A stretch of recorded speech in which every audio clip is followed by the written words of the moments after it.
这么多1号文件，强调的是农民永远是农民，因为宪法就这么定的。如果不修改宪法，还让农民永远是农民，我们就完了。城乡之间的界限要打破了，才能空间自由配置。如果城乡之间的界限不打破，你配置个屁啊！中国可能最缺少的是契约精神，相互之间缺少契约精神，更重要的是政府也缺少契约精神。他经常今天说了，明天就不算了，后天说了，大后天他又给改了，所以一年可能下的文件比那天数还多。我们每天学习发现老有新的文件，今天学的新的，明天学的还是新的，所以那旧的文件什么时候淘汰呢？没人说。刚才李金华副主席给我们讲到了他的一番感慨。如果我们堂堂的一个国家的3高4富都只能去感慨，说明这个制度已经烂透了。今天啊，我们来讲一讲任志强的故事啊。任志强有个外号啊，叫任大炮，是中国的网民在2005年左右给他起的啊。具体因为什么原因给他起的这个外号已经不可考了。但有一个因素特别重要，就是任志强这个人说话非常有特点。第一啊，他脾气非常火爆；第二呢，他说话非常直率；第三呢，经常直抒胸臆，讲自己认为的真话啊。所以他在接受记者采访或者是在公共平台上发言的时候啊，经常是怼天怼地啊，怼完网民怼舆论，怼完媒体怼政府，所过之处啊，硝烟弥漫，寸草不生啊。所以人送外号任大炮啊。台湾的民主制度建设不仅仅是因为有一个蒋经国，更重要的是他们思想，他们梦想要有一个民主的社会，要有自己的权利。所以龙应台鼓动所有的人承担你们的社会责任，把你们面前的墙推倒。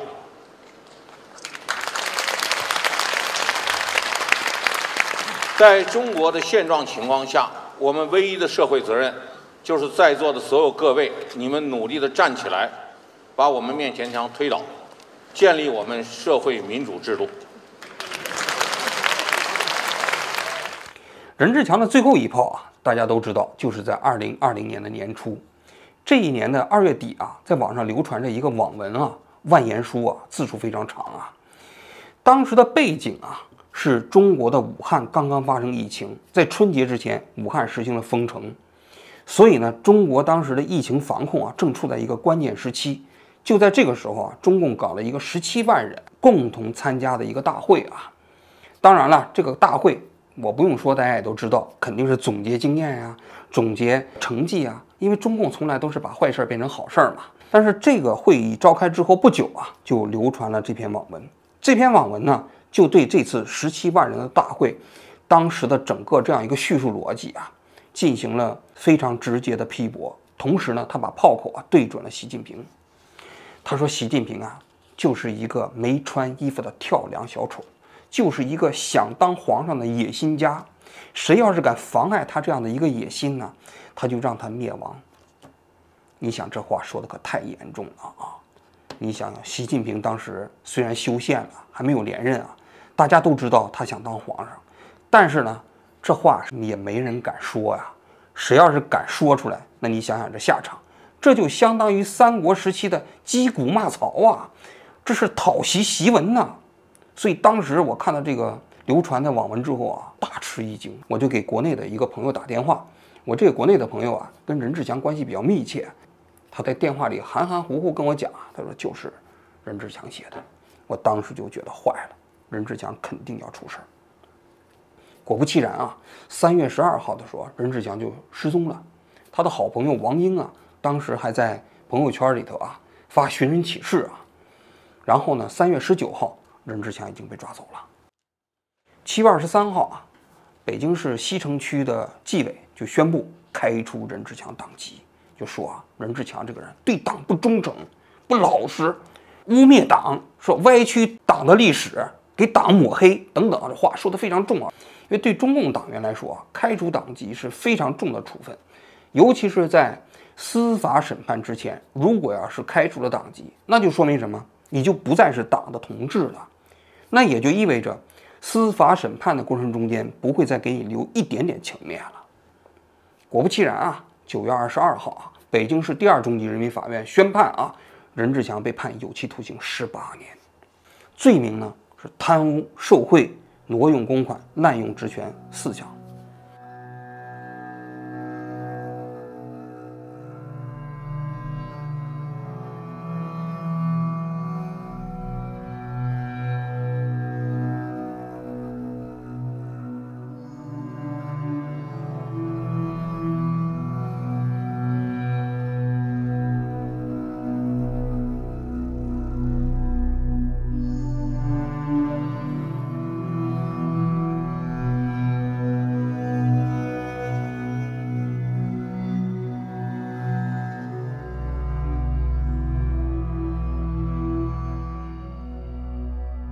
18年呢，你想想，任志强被判刑的时候是69岁，如果不减刑的话，他要87岁才能刑满出狱。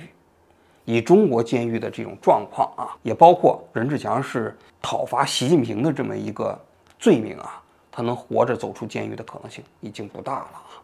大概率他要以这种开炮的方式啊，结束他整个自己的公共人生的生活啊。我觉得你们在座的各位，当你们教育孩子的时候，你是告诉他说假话还是说真话呀？你一定对你的孩子说，别撒谎，说真话。为什么到你们在的社会上说话的时候都得说假的，不说真的呢？我看挺烦的。我觉得说真话是非常重要的。但当然说真话重要啊，但在中国的这个文化里面的话，一直都是自古以来就有这个内敛的这个文化，就做高调，好像做人做事说话高调的话，很多都没有得到特别好的下场。看到任志强当时被判刑的时候，我就在想啊，就任志强为什么要向习近平开炮呢？按道理来讲，任志强是一个根正苗红的红二代，他的父亲呢是任全生，中国商务部的副部长，共产党的高干啊。另外一方面呢，他是华远地产的董事长嘛，经营的非常成功啊，赚了大量的钱，他这一辈子钱早就赚够了。同时呢，他也退休了。那为什么不过一种闲云野鹤式的退休生活，反而要在2020年这个时候啊，要直接炮打习近平呢？有人就传言啊，他这篇文章最早是给10几个人的一个小圈子的亲朋好友看的啊，但是后来流传出去了啊。但即便如此，也不太让人能够理解啊，就是他应该想得到啊，这个东西如果流传出去，对自己的后果嘛。所以我就特别好奇，一个红二代，后来呢下海做了一个地产商，再后来呢成为了一个中国网络上的人民公敌，再后来变成人大炮，最后又成了一个为民请命的悲情英雄。他到底是怎么一步一步走到了这一步的？我今天啊就来跟各位一起来分享啊我对任志强整个人生的理解啊。任志强啊写过一篇回忆录，就是他在退休之后用1年的时间写就的啊。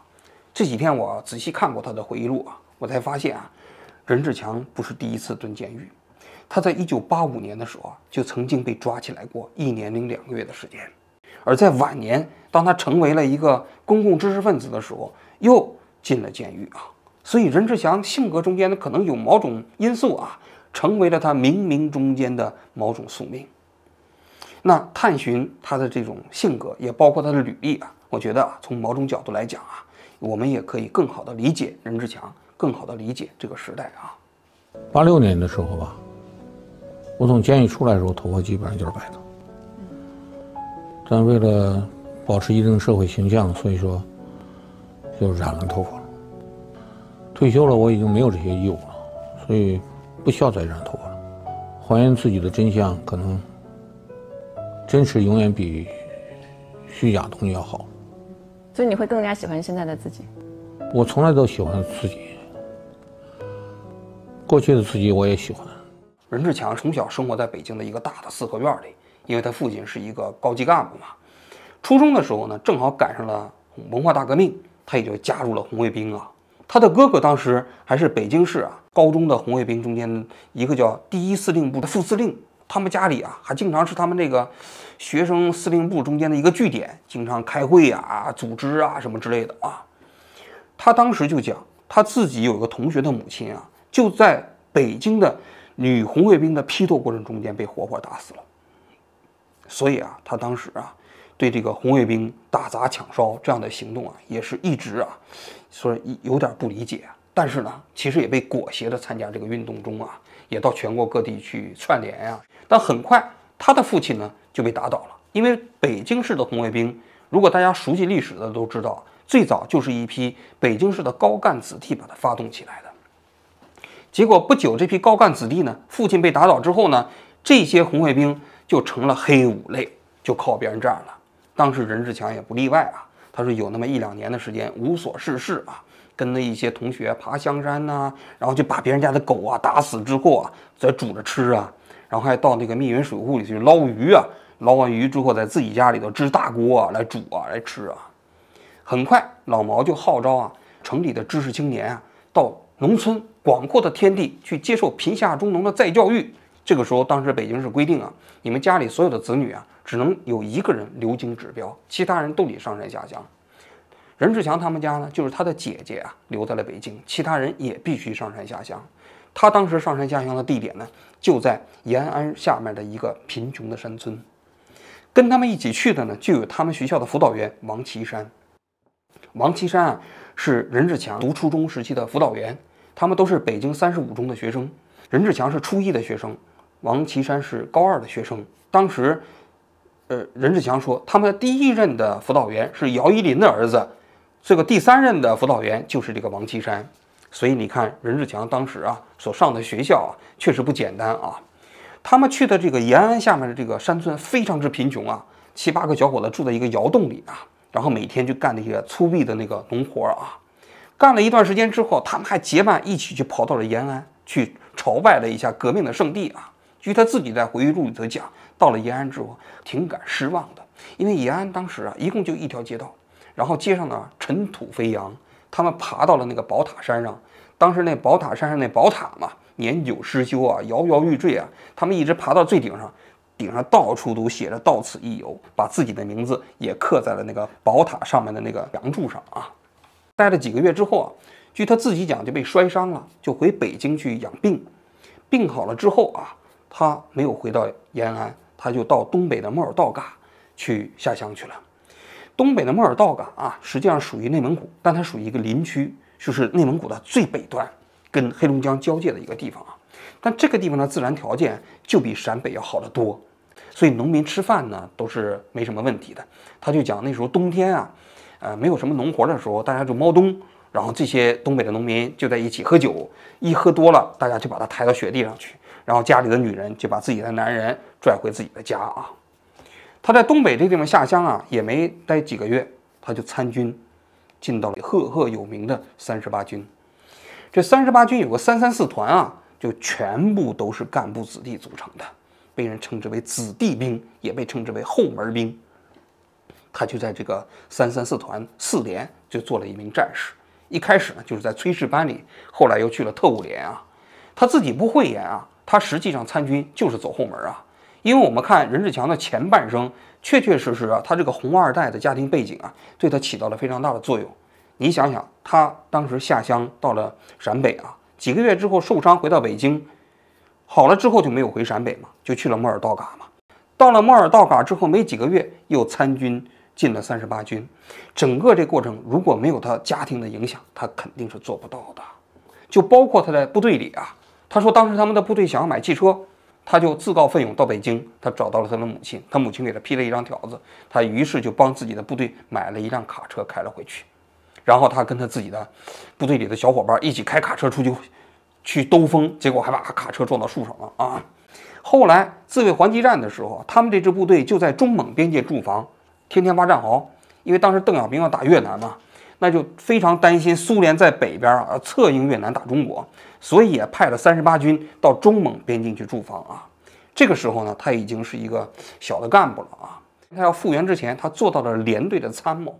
我在部队时候，我的团长给我起个名字叫鸡肋。为什么团长给我起个叫鸡肋？是因为团长给我任务叫修靶场。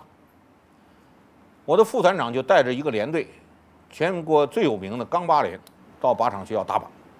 他说：“你先停下来，停2个小时，我们打完靶以后再走。”我就把这副团长给轰走了。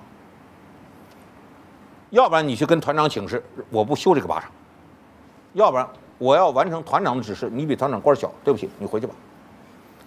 全团都轰了，居然敢把副团长给轰走，我只是个参谋，所以团长给我起个鸡肋，因此我一定要下海，而不去干公务员，就是告诉你，我当不了公务员，因为我只是个鸡肋。我这种性格，我这种脾气太抗上，当不了。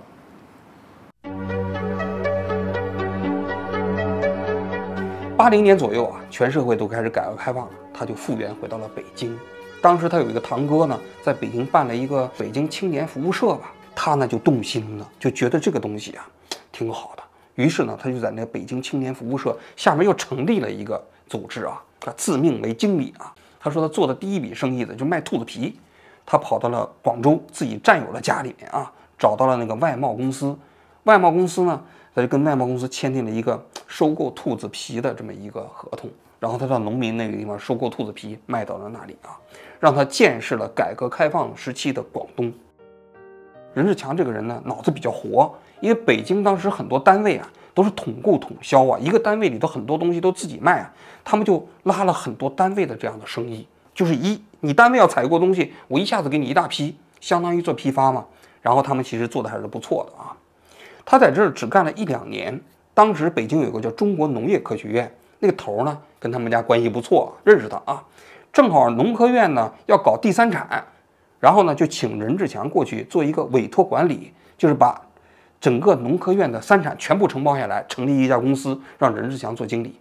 任志强就到了北京农科院，他在这里先后成立了这么几家公司。第一个叫天天饭馆，就是从早上开始炸油条，中午晚上炒菜，是吧？然后呢还有一个打字复印社。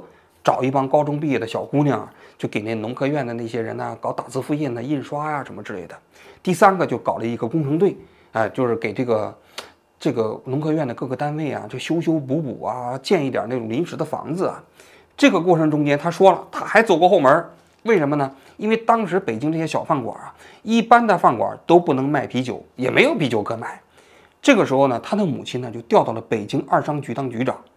北京二商局啊，大家如果听过我那个特供那期节目就知道啊，就是专供中央领导特供系统的这个二商局，负责这个工作的。他找到他母亲呢，就批发啤酒给他，所以他的天天饭馆啊，就是可以卖啤酒，所以这当地啊一下子就闯出名气了。搞了几年之后啊，他把这个生意做得风生水起啊。84年年初的时候，他遇到了一个人叫戴小明。这个戴小明啊，实际上跟他一起啊，也曾经参军在38军。但是38军的时候，他们不在一个团，所以也没认识，也没见过啊。但是一个机缘巧合，他们在北京啊就见了面。戴小明啊，当时呢是北京市西城区委派他成立一家国有企业，这家企业的名字就叫华远。2个人呢相见恨晚啊，戴小明就邀请他进入到华远来做事情。当时啊，任志强就提出了一个条件，说他自己啊，就是这些年在外面闯荡惯了啊。不会给别人当副手，要干就必须给他独立成立一家公司。成立这家公司之后，他说了算，哪怕你不给我钱都行。戴小明就同意了。于是呢，任志强就调进了北京华远。我复员以后是在北京市的一个联社的一个集体企业工作了4年多时间，炸油饼。进了华远公司是一个很偶然的机会，是因为这个老总要通过我去调查我手下的一个人工作情况好不好，他要把那个人调到华远去。在我们的谈话中，他认为我更适合于去，才偶尔把我调去。他进入到了北京华远之后呢，华远就给他成立了一家子公司，只给了他3个名额可以带进来，其他的就全要靠他自己了。任志强在华远做的第一笔生意啊，其实就是卖走私产品。他的副总叫张晓东，张晓东的夫人啊，是国防科工委下面有一家小丰公司的。当时正好这小丰公司啊要进80套这个复印机，当年这个复印机是一个非常昂贵的东西啊。任志强一听说，就让张晓东把这个生意拿下来了。于是他们就跑到了广东啊，去进这个复印机。因为当时广东那边很多从香港进来的水货嘛，他们拿到了这些走私的复印机，回到北京之后就卖给了小丰公司。这一笔生意啊，就挣了30万人民币，30万呢，这是一笔巨款呐，就有了启动资金呐。一开始做的经营过程中，主要还是做贸易，就是当时南方啊那些录音机啊、计算器啊倒腾到北京开始卖啊。他说他们生意做到大的时候啊，曾经包货机运到北京来销售，基本上还是做的倒爷的生意啊。我当这个国有企业，我就争取把我下面的企业都变成私有化，因为我反对国有企业。我改不了上头，我就改下头。你人总得想点办法，不能憋死吧？但是在85年的9月29号这一天，他说这一天是中秋节，第二天就是11，准备放假了啊。他就接到北京市西城区的纪委给他打来电话，说当天下午啊，让他到纪委去谈点事儿。他当时就说啊，他说我把单位的事情处理完之后，下午去。纪委就同意了啊。中午的时候，他们说单位会餐，刚会餐完，他说他单位的副总叫赵胜利就进到他的房间，就让任志强跟他走。任志强说：“哎，我等一会儿要去纪委呢。”他说：“你别听那些了，你跟我走啊。”赵胜利就一言不发，把他从单位叫了出来，两个人就往外走，走到乐坛体育场北门那个地方就停了下来。那个地方停了一辆汽车，赵胜利就说：“你上车吧。”车门一打开啊，是北京市西城区检察院的工作人员，任志强就被抓起来了，直接投放到了看守所里头啊。任志强的回忆录里头啊，就在他看守所里的这个经历啊，写得非常详细，也非常有趣啊。他一开始是被扔到了北京市西城区的看守所，他说这看守所里头啊，条件非常差啊，关的都是一些强奸呐、打劫啊、杀人的这个犯人啊。每个房间里都有几个戴手铐脚镣的啊，每一个房间里头都关着几十号人，然后大家都挤在一个那平板床上睡觉。他说只能是立着睡觉，就是这么侧着身上睡觉，你不能平躺，因为平躺的话你不够。他说这里头只有牢头狱霸有资格平躺睡觉，每一个房间里头都有牢头狱霸呀。警察就靠着牢头狱霸来管理着看守所里的秩序啊。每一个人新进来之后，先问你是干什么的，如果不服就先打一顿。如果有人还要是不服，跟这个牢头狱霸对打啊，警察就会把这个人给拽出去，到厕所里单独再打一顿，就把这人就打服了嘛，就要维持这个看守所里的秩序啊。然后就讲，每天早上起来定时要大便，房间里头都摆着那个粪坑，那个地方如果要是有味儿的话啊，还受不了啊，等等啊。他在这个看守所里关了半年，后来又转到了北京市的看守所。这北京市的看守所在半步桥，那意思就是说，你其实离这个阴间就只剩下半步了啊。在这个地方又关了大概半年多的时间。他说，在这个看守所里头就很有趣啊，他就讲的这些犯人呢，苦中作乐，最大的乐趣啊就是吸烟。他说怎么能找烟呢？如果被提审的路上啊，看见地上有烟头，赶紧捡起来，揣回去之后，把那烟丝啊仔细的把它弄出来，然后用纸把那烟搓成非常细的细条。晚上的时候钻木取火啊，就他们发明的，把那棉条啊跟那木头啊钻木啊一搓，弄着之后点着，大家轮流吸一口。他说还有一个就是他说找乐子的方式啊，就猜这个女护士的这个内裤的颜色，就假装生病。哎，女护士过来喂药的时候，他就咕咚就倒在地上了，一下子看见那个女护士下面这个裤衩的颜色了，然后回到房间里，他们就开始互相吹牛啊什么之类的啊。任志强在这个被抓进去之后啊，一开始啊就是认为他都有几项罪名啊。第一项就是说他就是私分奖金、贪污公款，因为他84年年底的时候啊，他给自己发了16000块钱的奖金，16000块钱，这不得了啊！在那个时代那是巨款啊。84年的时候我还没上大学啊，我是86年上大学的。我上大学的时候，我们家一个月给我50块钱的生活费，你想想，50块钱我可以在大学可以生活1个月吗？我大学毕业91年，我一个月挣240块钱。所以你想想，他84年的时候给自己一年底发了16000块钱的奖金。他为什么发这么高的奖金呢？因为他跟那个华远的集团当时约定啊，他们这些分公司如果赚了钱，跟母公司是91分成，就90%总公司拿走，剩下的10%呢，可以由他们分公司自己决定如何发奖金，总公司不管。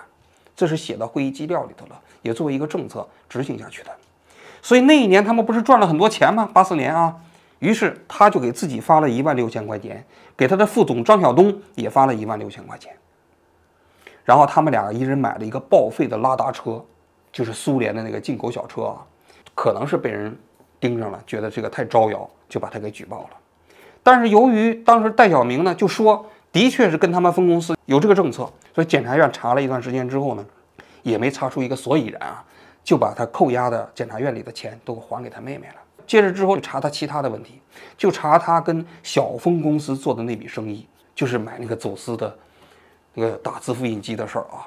后来查来查去，就发现张晓东啊就挪用了他们当时赚的这个钱中间的一个回扣款，因为他们当时在广东进货之后，人家对方要求啊必须以购买家具款的方式返回去10几万块钱作为中介费。这个费用呢，张晓东曾经挪用了一段时间，虽然后来还上了啊，但是检察院认为啊，这个因为挪用的时间超过了3个月，所以以贪污罪论处了。但是呢，任志强不知道这件事情，所以开庭的时候，张晓东也说了，任志强完全不知道，所以任志强呢也的确不知情嘛，这是第2个罪名。第3个罪名就是他们当时在建华威大厦的时候买了一笔钢材，当时买完钢材之后呢，这个钢材这个型号啊，跟他们这个建的这个大楼啊需要的钢材型号不符，他就把这个钢材又卖了。最后呢，就认为他投机倒把，说案值超过6万块钱，所以在1986年的年底啊，最终就是以投机倒把罪判他有期徒刑2年，缓刑3年。当时啊，他快出狱的时候，律师就跟他讲说，这肯定是你马上就出去了，因为即便是这个罪行也很轻，肯定当庭释放。他回到牢房的时候啊，他们看守所里的这些人都非常的替他高兴啊，所以每个人就开始写纸条。为什么呢？因为那些年代啊，关在看守所里的人不太能够跟自己的家人联系，所以家人呢要想知道他们这里的人的情况，都要靠出狱的这个难友出去之后给他们捎口气儿。所以知道任志强要出狱了，这些人呢就纷纷给自己家的人写纸条。所以那天早上啊，看守开始叫任志强出狱的时候啊，任志强就把同监的10几个人的纸条都塞到自己的袜子里，然后呢就走出了看守所啊。他出去之后啊，不久就开始上诉了。上诉之后的原审判决就作废了啊。所以呢，实际上他最终判他有期徒刑2年，缓刑3年，这个判决也没有执行。在1996年的时候，他的华远地产在香港上市，突然爆出来说任志强曾经进过监狱。当时呢，北京市西城区还专门到检察院呢给他开了一个无犯罪的记录啊。所以这就是任志强人生中间的第1次进监狱。可能很多人不知道，插过队，当过兵，做过监牢，离过婚，可能人生该干的事儿我几乎没干过。我除了没当过共产党的公务员以外，基本上剩下的事儿都干过。任志强属于改革开放之后最早下海的一批人，而在那个年代啊，人们对市场经济本身的理解啊还非常有限。就他自己讲，比如说他在关在那个看守所里的人啊，有一个工厂的厂长就利用星期六、星期天的时间去到别的工厂里去走穴，帮人解决问题啊，人家给他一些报酬，于是就被抓起来了。任志强他通过自己的努力啊，赚的钱、发的奖金啊，当时也被认为是贪污。所以你可以看到了吗？那个时代中间啊，有许许多多的条条框框。后来在大家看来非常正常的事情，在那个时代都认为是不正常。而这个最早下海的这批人呢，其实就是打破条条框框的人。任志强这个人呢，又比较胆大，所以呢，糊里糊涂的就进了1次监狱。他自己在回忆录讲到，他说进监狱啊，他自己不后悔。为什么呢？他说这也是人生的财富之一，提醒他今后啊，无论生意做多大，都要尽量做到合法合规。同时呢，由于人经历过这样进监狱的逆境啊，也知道人生无论取得多大的成绩啊，都不能轻易的去骄傲啊。而且呢，我发现有另外一点，就是任志强是一个比较有人格魅力的人，他在任何的境遇中间啊，都能找到自己的生存之道。比如说他当时那个审判他的那个审判员姓武，他就说审着那个人就坚决认为任志强无罪，所以为了认为任志强无罪，还自己辞去了检察员的职务，后来下海做了律师。任志强出狱之后啊，这个姓武的这个检察员啊，当了律师，还成为了他们华远地产的法律顾问。你想，这其实是挺有趣的一段经历，是吧？好，我今天就讲到这里，我们明天接着来聊任志强他下海之后的故事。起立！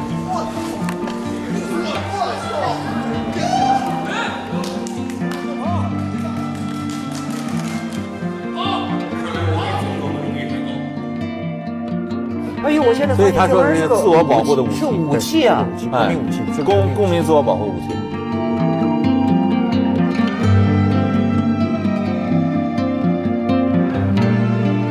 今天，国家互联网信息办公室责令新浪、腾讯等网站依法依规关闭任志强微博账号。国家网信办发言人江军表示，网络空间不是法外之地。台湾的民主制度建设不仅仅是因为有一个蒋经国，更重要的是他们思想、他们梦想要有一个民主的社会，要有自己的权利。所以，龙应台鼓动所有的人承担你们的社会责任，把你们面前的墙推倒。